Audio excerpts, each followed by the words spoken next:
Hey folks, I am Kai, and today's host spot is mine because Erica is recording a podcast episode with a guest author. Let us keep it moving. Most families of incarcerated veterans lose VA disability income simply because nobody told them they could keep it. The benefits do not stop permanently. The VA holds them, and your family can legally redirect those payments to yourselves while the veteran is inside. Today, we break down exactly how that works and what families must do before the 60-day clock runs out. Last episode, we covered homeless veteran benefits and re-entry programs. Today, we go deeper into how incarceration changes but does not end veteran benefits. Tabernate. Arjun here, and the first thing to understand is that only a felony conviction triggers a benefit reduction. A misdemeanor conviction does not reduce VA disability compensation at all. The one benefit that is fully suspended during incarceration is VA healthcare. Federal law prohibits the VA from providing healthcare to veterans housed in federal or state correctional facilities because those institutions are required by law to provide medical care themselves. Here is what most families never find out. When a veteran's felony conviction triggers a benefit reduction, the withheld money does not just disappear into the government. There is a process called apportionment that redirects those payments to the veteran's dependents while the veteran is incarcerated. That means spouses, children, and dependent parents can receive that income. Good point, Arjun and Nova. Stick with us through this episode. The re-entry process is something most veterans and their families have never heard described in detail. What the VA does in the 90 days before a veteran is released changes everything that happens on day one of freedom. Let me introduce the team real quick. Arjun here. The moral audit is part of the work, not an interruption of it. Emma here. Frameworks, rubrics, decision trees. My idea of a fun day. Nova here. The numbers usually tell you where to look first. Panel assembled, questions loaded. Let us start answering. Under 38, CFR 3.665, a veteran rated 10% or higher sees their compensation reduced to the 10% rate during incarceration for a felony. TASH, a veteran rated below 10% sees that pay drop to zero. So a veteran rated 100% receiving roughly $3,800 per month in 2026 would see that drop to around $168 per month after 60 days. Kai, that distinction between felony and misdemeanor matters enormously. Imagine a veteran serving a misdemeanor sentence. Their VA disability compensation continues at the full rate throughout. Only a felony conviction, followed by 60 days of incarceration, triggers the reduction, and the VA does not always automatically know when incarceration begins, which creates its own complications. Good point, Emma. The 60-day clock matters enormously. The VA counts 60 days from the date of incarceration, not from the date of conviction, so the reduction takes effect automatically on day 61. The moment incarceration begins, the family needs to contact the VA to set up apportionment before the money stops. And here is the part that matters on the other end. The day a veteran is released from incarceration, their full disability compensation is restored. There is no new waiting period, no reapplication required for compensation that was already established. Full pay restarts on release day, and the VA expects notification so it can process that restoration quickly. Apportionment is the mechanism that saves families from complete income loss. The veteran's dependent submits VA Form 21686C or a written request explaining the situation. That dependent can be a spouse, an adult child, or a dependent parent. The VA evaluates the request and directs the withheld compensation to whoever qualifies. The math behind apportionment is straightforward. The VA withholds everything above the 10% rate. That withheld amount goes to the dependent, not into the general fund, not lost. The family receives what the veteran can no longer receive during incarceration. That is, the part most families never know about.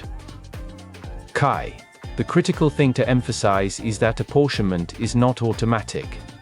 The VA does not proactively reach out to the veteran's spouse and explain that her husband's benefits have been reduced, and here is how to keep receiving income. Tight. The dependent has to know the system exists, know to apply, and submit the paperwork. People. NADL. That knowledge gap is why so many families lose this income entirely. Imagine a spouse who has been living on the veteran's $600 monthly disability payment while her husband awaits sentencing. Day 61 after his felony conviction, the payment stops entirely.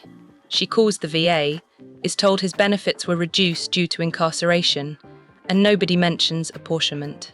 She goes 4 months without income she was entitled to. One right that incarceration does not take away: a veteran can still file a new VA disability claim from inside a correctional facility. The right to file is not suspended by incarceration. The veteran still has access to the appeal system, and any pending claims at the time of incarceration continue to be processed. Accessing that system from inside is the practical challenge, and VSOs can help. Veterans service organizations have programs specifically for reaching veterans in correctional facilities, and the VA itself has liaisons who work with prisons to deliver claims assistance.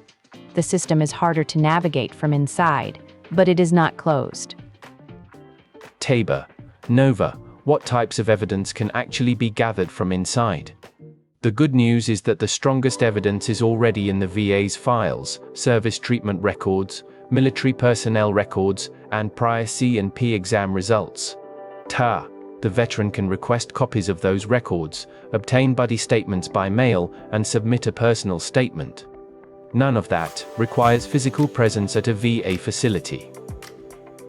Turns out, one of the most overlooked practical steps is updating the VA mailing address before incarceration begins.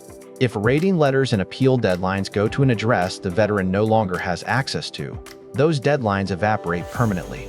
A trusted family member's address, updated with the VA before day 1, keeps the entire pipeline open. The Incarcerated Veterans Transition Program, run through the VA's Homeless Programs Office, is designed to start 90 days before a veteran's scheduled release. That pre-release window is when the work of restoring a life begins: housing plans, employment connections, and benefits paperwork. Day 1 outside should not also be day 1 starting from 0. The IVTP provides direct case management for everything a veteran needs on release day: housing referrals, job training connections, and healthcare enrollment. It also supports re-establishing the full disability compensation rate. Wait until you see how much this program can set up in those 90 days when a veteran engages early. On the compensation side, the veteran or a family member should notify the VA of the expected release date as early as possible. That notification is what triggers the system to restore full pay on release day. Without that notification, administrative delays can push that first full check back by weeks. The sooner the VA knows, the faster the income resumes.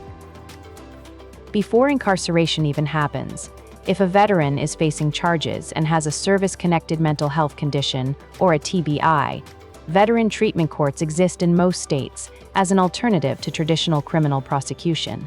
These courts specialize in connecting veterans to treatment rather than incarceration. A veteran who succeeds in treatment court may avoid the benefit reduction entirely. If you forget everything else in this episode, remember, incarceration reduces VA disability pay but does not eliminate it. The withheld money can go directly to your family through apportionment, and full compensation is restored the day you are released. Your family does not have to go without, but they have to know to apply. Drop in the comments, did you know about apportionment before today? Okay, it is quiz time. 6. Let's find out what's stuck. Think through each question carefully before you answer. Smash that like button and subscribe. It costs nothing, and it means everything to keep this series going. After how many days of incarceration for a felony conviction does the VA reduce a veteran's disability compensation?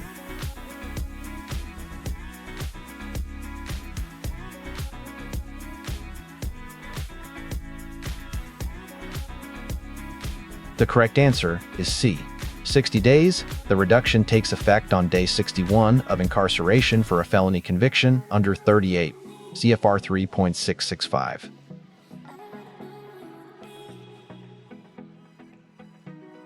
When a veteran's disability compensation is reduced due to incarceration, do dependents automatically receive the withheld portion?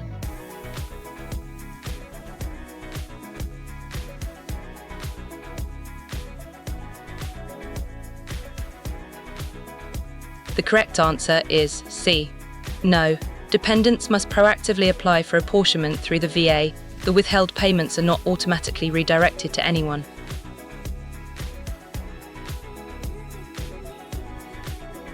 Can a veteran file a new VA disability claim while incarcerated in a federal or state correctional facility?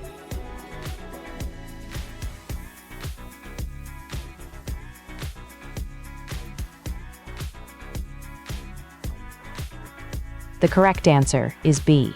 Yes, the right to file a new VA disability claim is not suspended by incarceration, and any pending claims continue to be processed.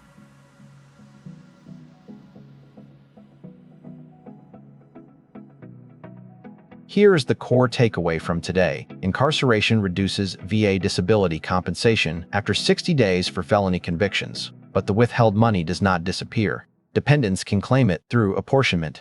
Claims can still be filed from inside. And the Incarcerated Veterans Transition Program starts re-entry planning 90 days before release.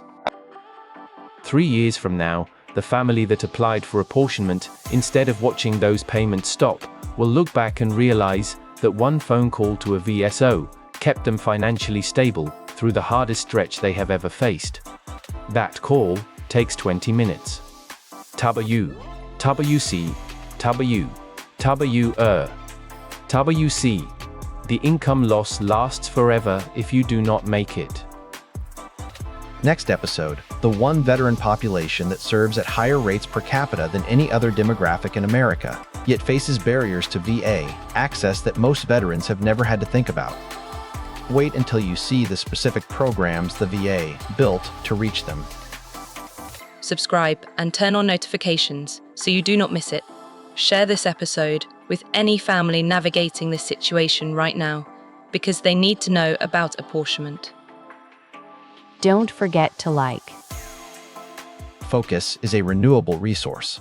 Spend it on what moves the needle. Erica just pinged. She says she is officially jealous of how Kai opened the episode. Kai, signing off.